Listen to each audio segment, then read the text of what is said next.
તો આજે આપણે બનાવીશું 10 જ મિનિટમાં દૂધપાક। તો હા ફ્રેન્ડ્સ, અત્યારે શ્રાદ્ધ ચાલી રહ્યા છે, તો સવારની ભાગદોડમાં ટાઈમ ના હોય તો આ મેં કુકરમાં બનાવ્યો છે। એકદમ ઘટ ક્રીમી અને મલાઈદાર આપણો દૂધપાક રેડી થશે।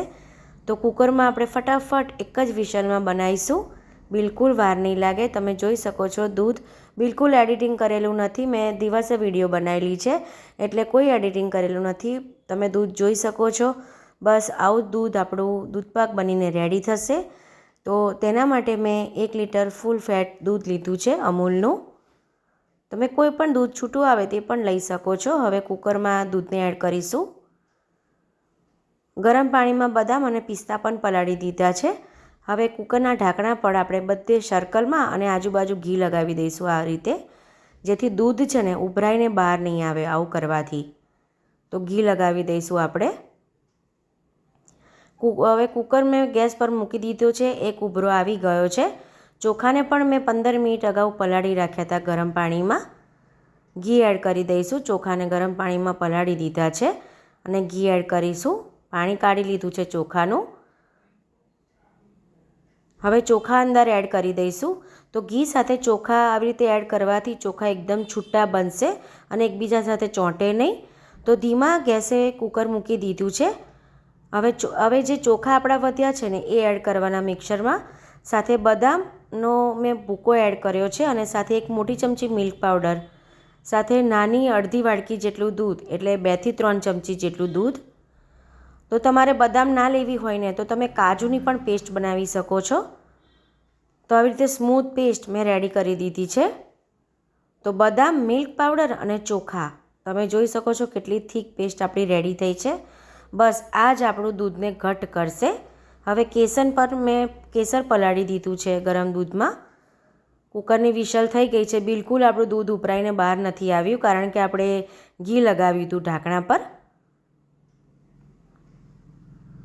તો ધીમા ગેસે વિસલ વગાડવાની છે, એ વાતનું ખાસ ધ્યાન રાખવાનું છે, ફાસ્ટ ગેસ પર નહીં। તો દૂધને હવે મેં નીચે આ રીતે ઉતારી દીધું છે કુકરને। તમે ચોખા અને કાજુની પેસ્ટ પણ એડ કરી શકો છો જો બદામ એડ ના કરવી હોય તો તમારે। ચોખા આપણા સરસ એવા કૂક થઈ ગયા છે, તમે જોઈ શકો છો। તમને તોડીને બતાવું, જોઈ શકો છો। તો ચોખા અગાઉથી પલાળેલા હોય ને 10 થી 15 મિનિટ તો સરસ એક જ વિસલમાં કૂક થઈ જશે અને એકદમ છૂટા પણ બન્યા છે। હવે જે પેસ્ટ છે એ 2 મોટી ચમચી એડ કરવાની છે, જે આપણે મિક્સરમાં બનાવીએ। તો આ દૂધ એક વખત ચોક્કસથી ટ્રાય કરજો, એકદમ સરસ થીક મલાઈદાર અને બહુ જ ફાઇન લાગે છે આ દૂધ। હવે મેં ગેસ પર મૂકી દીધું છે કુકરને। તો તમે એ પેસ્ટ એડ કરતાની સાથે થોડીક જ મિનિટોમાં દૂધ આપણું ઘટ થવા લાગશે અને મિલ્ક પાવડરની ફ્લેવર છે ને બહુ જ ફાઇન આવે છે।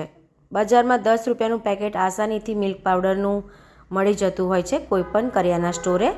હવે કેસરવાળું દૂધ અને ખાંડ એડ કરી દીધી અડધી વાડકી।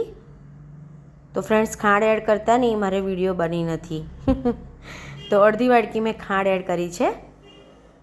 તમારે દૂધ ગળ્યું પસંદ હોય એ પ્રમાણે તમારે ગરપણ એડ કરવાનું રહેશે। તો અડધી વાડકી તો ઇનફ જ છે।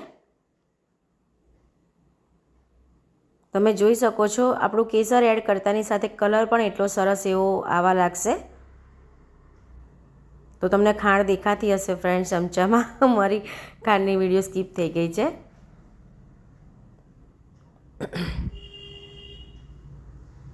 સરસ એવું કન્ટિન્યુ આપણે હલાવવાનું છે। 5 મિનિટ આ રીતે લો ટુ મીડિયમ ફ્લેમ પર દૂધને રાખવાનું છે, ત્યાં સુધી આપણે બધું એડ કરી દેવાનું છે। કેસર એડ કર્યું, ખાંડ એડ કરી છે।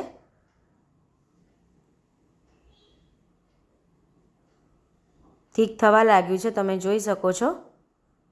તો તમારે પેસ્ટ એડ કરતાની સાથે કન્ટિન્યુ પહેલાં તો હલાવવું પડશે, નહીંતર બધું નીચે પેસ્ટ ચોંટી જશે અને ગાંઠા પડવા લાગશે। હવે દૂધ થાય આપણું ત્યાં સુધી આપણે જોઈ લઈએ કે બદામ અને પિસ્તાની પણ સરસ એવા પલળી ગયા છે, એની સ્કિન આસાનીથી નીકળી જાય છે, તમે જોઈ શકો છો। તો આ રીતે ગરમ પાણીમાં પલાળવાથી બદામ અને પિસ્તા કતરણ કરતાં બિલકુલ વાર નહીં લાગે। તો 10 થી 15 મિનિટ આને પણ પલાળી રાખવાનું। તો મારા નખ નથી, જેના નખ હશે એને ફટાફટ સ્કીન નીકળી જશે. તમે જોઈ શકો છો બદામ પિસ્તાની કતરણ પણ મેં કરી લીધી છે. હવે ચારોળી પણ લીધી છે. તો ચારોળી તો દૂધપાકમાં હોય જ, ચારોળી દૂધપાકમાં ના હોય તો દૂધપાક અધૂરો. તો દૂધ ઉકળે છે એ પ્રમાણે તમે જોઈ શકો છો કેટલું થીક થઈ ગયું છે. ચારોળી એડ કરીશું અને બદામ પિસ્તાની જે કતરણ છે એ એડ કરવાની. બધું સરસ મિક્સ કરી દઈશું. તો ઉકળે છે એ પ્રમાણે તમે જોઈ શકો છો આપણું કેટલું થીક દૂધ થવા લાગ્યું છે. હવે મેં જાયફળને આ રીતે ગ્રેટ કરી લીધું છે, થોડું જાયફળ. તો ઠંડુ થશે ને એટલે વધારે ઘટ થતું જશે. હવે સર્વ કરીશું. તો જોયું ને 10 જ મિનિટની અંદર આપણો આ દૂધપાક બનીને રેડી થયો 1 લીટર.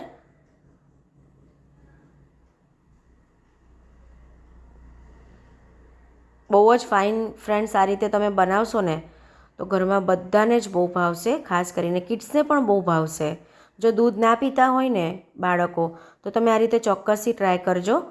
તમે લુક્સમાં લાગે છે ને બસ પીવામાં એટલું ટેસ્ટી લાગે છે.